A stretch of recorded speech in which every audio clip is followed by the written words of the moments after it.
On the other hand, fragments of Qumran material will be made available to researchers affiliated with the École itself, to young scholars and protégés of the international team, to graduate students under the tutelage of one or another team member who can be assured of towing the official party line.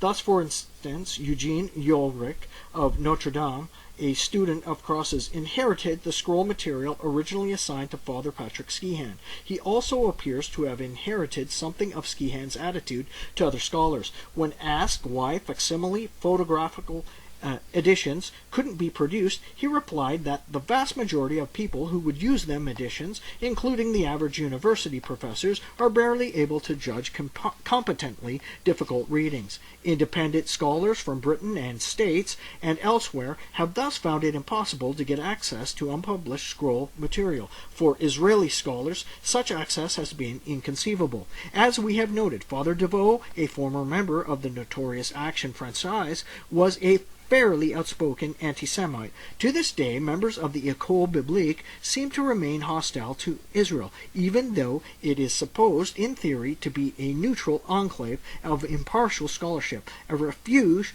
from the political and religious divisions rending modern-day Jerusalem.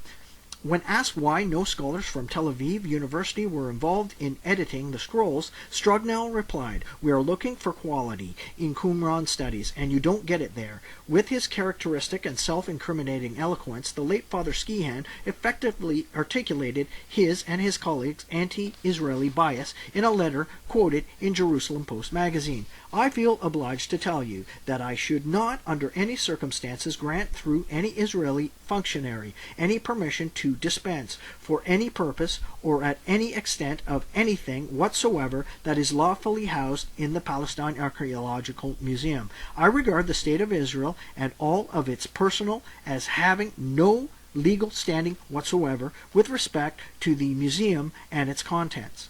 As we have noted, this attitude is shared by the former Father Milek. Neither he nor another of his colleagues, the late Father Starkey, ever returned to Jerusalem after the 1967 war. When the scrolls passed into Israeli hands, then again, of course, their position only echoes that of the Vatican itself, which even today does not recognize the State of Israel, but one is prompted to ask whether their prejudice simply coincided with official church policy or whether it was formally dictated by the ecclesiastical hierarchy.